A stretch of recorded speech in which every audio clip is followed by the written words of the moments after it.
Hello children, uh, we are solving our exercise 9th A, 9A and question number 3rd. Okay, so in the question number 3rd, we have given that the value of y varies directly with x. Okay, means x और y का जो relation है वो कितना है, कैसा है, direct very कर रहे हैं, वो directly proportional to the y, इस तरीके से भी कहते हैं। और direct x y varies with y directly, मतलब डायरेक्टली प्रोपोर्शनल भी बोल सकते हो आप और ऐसे भी बोल सकते हैं varies directly with x and y equal to 12, y equal to 12 when x is equal to 10। Find y, find y, तो मैंने वहां पे एक पहले ही एक कांस्टेंट कोई मतलब एक नंबर मान लिया है, वेरिएबल मान लिया है k। आप यहाँ पे a b c d कुछ भी मान सकते हैं, x y एज पहले से ही दिया हुआ है तो मैंने इसको यहाँ पे k कंसिडर कर लिया है। ठीक है, find y when x is equal to 25।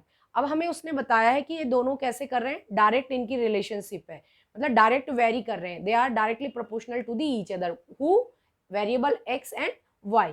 तो चलिए अब इस टाइप के क्वेश्चंस को हम कैसे सॉल्व करते हैं, बहुत सिंपल क्वेश्चंस हैं ये। डायरेक्ट रिलेशन बोला है तो हम क्या करते हैं, इसमें दोनों में डाउन एरो लगा लेते हैं। ठीक है, कैसे एरो लगा लेते हैं बच्चे, डायरेक्ट एरो लगा लेते हैं। ठीक है, तो चलिए, और जब इनवर्स वाला रिलेशन होता है ना तो उसमें हम अपोजिट एरो लगा लेते हैं, वो भी मैं आपको बाद में बता दूंगी। इससे क्या होती है, चीजें बहुत ईजी हो जाती हैं सिंप्लीफाई करने में। ठीक है, सो डायरेक्ट वेरिएशन है, दोनों एरो का जो हेड है वो डाउनवर्ड्स है, तो 10/25 इज इक्वल टू 12/k। हमें क्या करनी, k की वैल्यू फाइंड आउट करनी। अब इसको सिंपल तरीके से क्रॉस मल्टीप्लाई कर दीजिए। 10 इंटू के इज इक्वल टू 25 इंटू 12। ठीक है, k की वैल्यू निकालनी है, सो k इक्वल टू 25 इंटू 12/10। ठीक है, अब चाहे तो इनको आप कट कर लीजिए, कैंसिल कर लीजिए, कैसे, यहाँ पे 2.5 आ जाएगा इंटू 12, तो इन दोनों को जो मल्टीप्लाई करेंगे तो कितना आएगा बताओ, 12 5 जा 60, 6 कैरी एंड 12 2 जा 24, है ना, 24 हो गया और 6 कैरी हो गया तो कितना हो गया, 30 हो गया, 30 डेसिमल यहाँ पे आ जाएगा। सो तो हमारे पास जो k की वैल्यू आ रही है वो कितनी आ रही है, 30। इसका मतलब यहाँ पे हमारे पास कितना आना चाहिए, 30 आना चाहिए। बहुत सिंपल है, इजी है, और इस टाइप के क्वेश्चन आपने कई बार पहले भी प्रीवियस क्लासेस में भी सॉल्व किए हैं बच्चे। ठीक है, तो चलिए अब नेक्स्ट क्वेश्चन सॉल्व करते हैं। Okay, now question number 4th you will do by yourself, and I am solving question number 5th. I am reading the question number 5th. If the cost of a pencil, if the cost of petrol is rupees 68.75 per liter, okay, write a direct variation equation to describe the cost y of x liter of petrol. Okay, so अभी तक हमें किसी में value निकालनी थी, किसी में check करना था डायरेक्ट वेरिएशन है या नहीं है, कांस्टेंट ऑफ वेरिएशन हमें फाइंड आउट करना था। इस क्वेश्चन में हमें क्या करना है, in this question the cost of 1 litre petrol is given rupees 68.75। Variation equation हमें फाइंड आउट करनी है।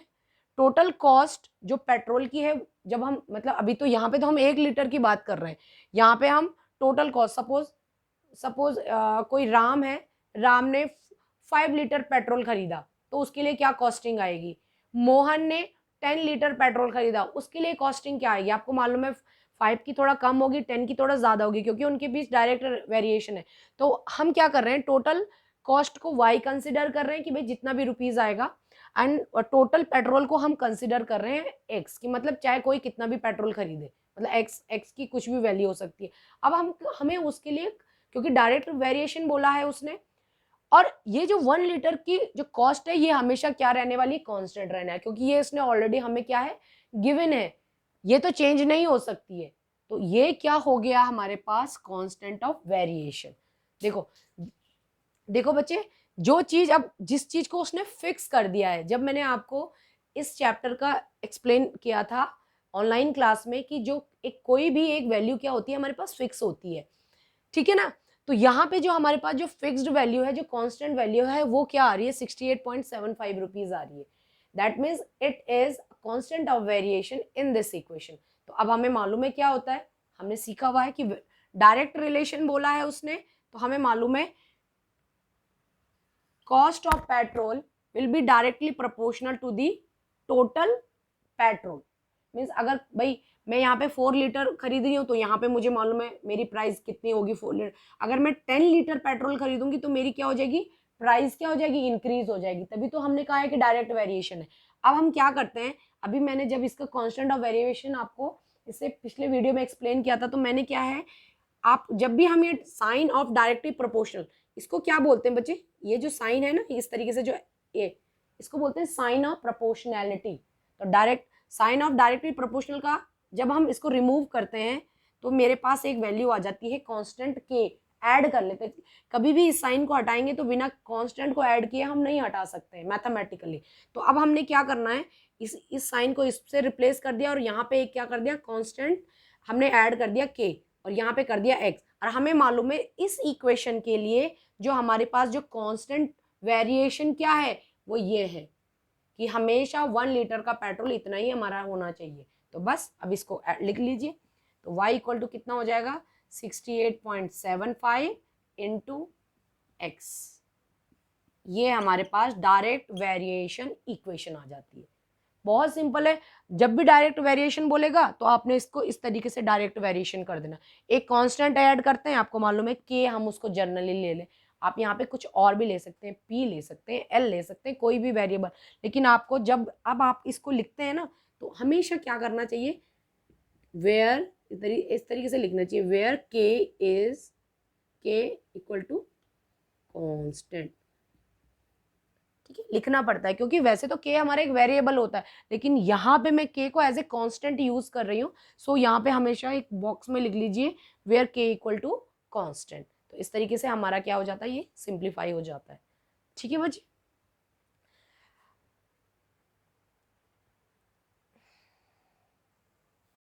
Okay now children move to our question number 6। Question number 6 में हमें कुछ क्या क्या गिवन है, कुछ डेली लाइफ के हमें एग्जांपल्स गिवन है और उनमें हमें चेक करना है कि डायरेक्ट वेरिएशन है या नहीं है। ठीक है, तो चलिए पहला क्वेश्चन है इसका, क्वेश्चन नंबर 6 का फर्स्ट पार्ट है, the equation 18x plus 7y equal to 0 relates the length of a video tape in centimeter x to its approximate playing time in second y। ठीक है, तो सबसे पहले तो आप ये समझ, इस क्वेश्चन को जब आपने पढ़ा होगा तो आपने समझा होगा कि ये क्या कह रहा है। ठीक है, पहले टाइम पे ना वीडियो टेप्स होते थे।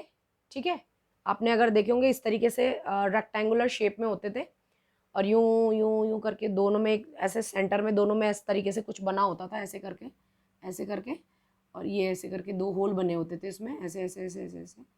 ठीक है, ऐसे ऐसे। यहाँ से क्या होता था, यहाँ से मतलब इसमें ब्लैक कलर की एक रोल होती थी। ठीक है, तो वो रोल क्या होता था, यहाँ से ऐसे ऐसे करके ऐसे ऐसे करके ऐसे एक होता है, यहाँ से ये इस पे अटैच होता था ऐसे करके। तो क्या हो, जैसे जैसे ये प्ले होता रहेगा ना, तो ये रोल यहाँ यहाँ यहाँ इस वाले से हट करके इस वाले पे आ जाता था। ठीक है, तो ये वीडियो टेप, उस वीडियो टेप की बात कर रहा है, ऐसे ऐसे करके इस तरीके से एक उसको लपेटता रहता था और एक उसको रिलीज करता रहता था। तो वही एक उसने कंडीशन हमें इक्वेशन की फॉर्म में बताई है। मैंने कहा है ना कि हर जगह मैथ्स होती है, तो देखो वीडियो टेप को उसने कैसे आपके वेरिएशन वाले चैप्टर से रिलेट कर दिया। अब आपने कई सारे बच्चों ने तो वो वाला वीडियो टेप देखा ही नहीं होगा, है ना, आप उसको देखना कि कैसे होता है। वो ब्लैक कलर का होता था जनरली, वाइट भी होती थी, कैसेट्स कैसेट्स बोलते थे उन्हें। ठीक है, और ऐसे ऐसे करके यहाँ पे 2 होल बने होते थे, एक उसको मतलब जैसे होता है ना मांझा, मांझा टाइप का होता है ना, मांझे में तो हम बस ढीली देते हैं, फिर हम ही उसे ऐसे ऐसे ऐसे लपेट लेते हैं। लेकिन उसमें क्या होता है, 2 रोल बने होते हैं, ये इसको रिलीज करता रहेगा और सामने वाला उसको अपने में लपेटता रहता था। तो इस तरीके से होता था। तो वो वही कंडीशन आपको बता रहा है कि जो ये है y सेंटीमीटर, क्या करते हैं कि इसमें y सेकेंड में वो क्या कह रहा है कि x सेंटीमीटर टेप को वो रिलीज कर देता है। लेंथ होती है इतनी पतली सी होती है, तो उसको ऐसे छोड़ करके मतलब x सेकंड में इतना वो लपेट लेता है, रिलीज कर लेता है अपने इस ब्लॉक से दूसरे ब्लॉक के लिए। तो कहता है कि इसमें चेक करो कि क्या डायरेक्ट रिलेशन है। ठीक है, अब हमें चेक करना पड़ेगा कि डायरेक्ट रिलेशन है, तो देख लेते हैं हम कैसे चेक करते हैं। तो अब हमने क्या करना है बेटा, अब हमें एक्स वाई की वैल्यू निकालने की ज़रूरत नहीं है इसमें, ठीक है। हम चेक करते हैं कि क्या इसकी वैल्यू इस तरीके से चेंज हो रही है या नहीं हो रही है। तो ये हमारे पास सेंटीमीटर है और ये इसको रिप्रेजेंट कर रहा है सेकंड को। तो देखो इसको सिंप्लीफाई करेंगे तो 7y हमारे पास हो जाएगा 18x, क्योंकि 0 से इस तरफ जाएगा तो पॉजिटिव हो जाएगा। तो y इक्वल टू 18/7x। तो इस तरीके से एक रिलेशनशिप आ रही है हमारे पास। जब भी हमारे पास इस तरीके की कोई रिलेशनशिप आ रही है तो आप उसमें समझ जाइए कि ये डायरेक्ट वेरिएशन कर रहा है। देखो अब इसमें आप x की कोई भी वैल्यू रखते जाएंगे तो y की वैल्यू उसी रेशो में क्या होती रहेगी बेटा, चेंज होती रहेगी, ठीक है, डायरेक्ट वेरिएशन के लिए।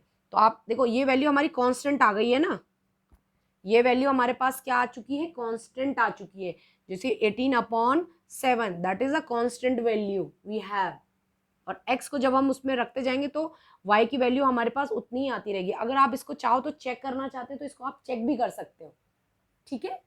इसमें x की वैल्यू रखते जाइए और y की वैल्यू आपको मिलती जाएगी। उसके बाद 2-3 वैल्यू है ना, इस तरीके से। ये तो मैंने आपको डायरेक्ट बता दिया कि हाँ भाई इनमें डायरेक्ट वेरिएशन है। अब आप बोलोगे कि मैडम आपने कैसे बताया डायरेक्ट वेरिएशन है, ठीक है। तो वो जो मैंने क्वेश्चन नंबर 2 में आपको एक्सप्लेन किया था ना बच्चे, कि कैसे चेक करते हैं, बॉक्स बना करके फिर डिवाइड करके, फिर आप उसमें चेक कर सकते हो, ठीक है। यहाँ पे एक x की वैल्यू के लिए लिख देना, यहाँ पे y की वैल्यू, यहाँ पे x इज इक्वल टू 1 रखना। तो y x इक्वल टू आप 1 रखेंगे तो यहाँ से हमें y इक्वल टू कितना मिल जाएगा, 18/7, ठीक है। x इज इक्वल टू अगर मैं 2 रखूंगी तो मुझे मालूम है हमारे पास आएगा y equal to 36/7। x equal to अगर मैं 3 रखूंगी तो देख लेते कितना आ रहा है, y की वैल्यू कितनी आ जाएगी, 54/7, ठीक है। x y एंड इसकी वैल्यू आ गई। अब चेक कर लो कि क्या y/x को, देखो y/x को जब मैं डिवाइड करूंगी तो मेरे पास 18/7 एक कांस्टेंट नंबर आ रहा है ना यहाँ पे। तो वही तो कांस्टेंट ऑफ वेरिएशन होता है। और अब मैंने जो अलग अलग अलग वैल्यूज निकाली हैं तो देख लेते हैं कि क्या इनको डिवाइड करके वो 18/7 हमेशा फिक्स नंबर आ रहा है। तो चलो मैं आपको दिखाई देती हूँ, चलो डिवाइड करके ही दिखा देती हूँ मैं आपको, तब आपको बिल्कुल कंफर्म हो जाएगा कि कैसे हम इन चीज़ों को करते हैं, ठीक है। तो y/x मुझे निकालना है। तो सबसे पहले मेरे पास y की वैल्यू आई थी 18/7/1 x की वैल्यू, तो ये तो आएगा मेरे पास 18/7 ही आएगा, ठीक है। अब चलिए दूसरी वैल्यू, दूसरा वाला रेशो निकालती हूँ मैं, y/x। दूसरी वैल्यू कितनी है मेरे पास, 36/7 डिवाइडेड बाय 2। इसको जब मैं डिवाइड करूंगी तो ये वही आ जाएगा सिंप्लीफाई करके 18/7। इसी तरीके से बच्चे जब मैं थर्ड वाली वैल्यू भी निकालूंगी ना तब भी यही वैल्यू आएगी। तो इसका मतलब जो ये 18 ये क्या है, k है मेरे पास, कांस्टेंट ऑफ वेरिएशन।